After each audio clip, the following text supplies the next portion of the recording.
साथियों, जिस तरीके से आज अयोध्या के वाक़ये की यानी संग बुनियाद की तशहीर की गई है टीवी चैनलों पर, उसके रुझानात आने शुरू हो गए हैं। चुनांचे आज बिहार के सीतामढ़ी इलाके की जामा मस्जिद पर भगवा झंडा लहराया गया है।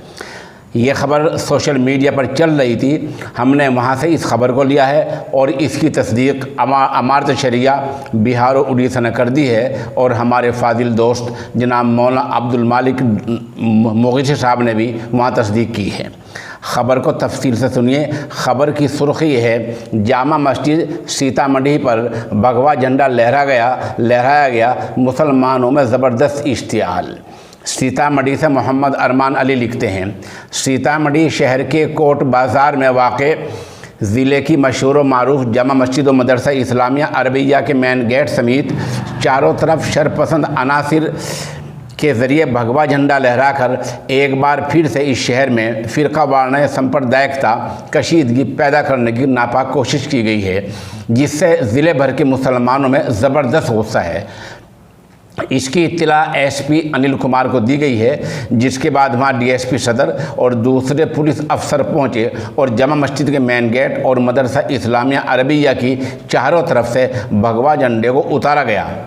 वाज़ेह हो के उल्लेखनीय है कि जहाँ जामा मस्जिद वाक़े है वहाँ मुस्लिम आबादी कमी है। बताया जा रहा है कि सिर्फ एक ही घराना है। और आपको बता दें कि 1992 में भी दुर्गा पूजा के मौके पर इस जामा मस्जिद और मदरसे को नुकसान पहुंचाया जा चुका है।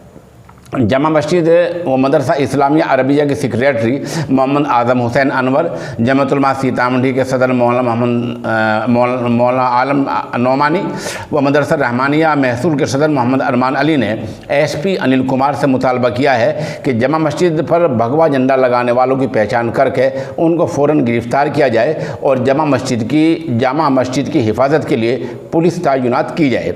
सवाल ये है कि बिहार में ऐसा हुआ है जहाँ नीतीश की हुकूमत है जो सेकुलरिज्म का अलमबरदार ख़ुद को बता रही है। हमने भी एक दो आदमी से वहाँ रब्ता किया तो हमें बताया गया कि मामूली वाक़ हुआ है। अरे भाई, ये बकाए बाहमी इससे नहीं होती, वाक़ मामूली नहीं है। आज चिंगारी है, कल को ये आग अंगारा बन सकता है।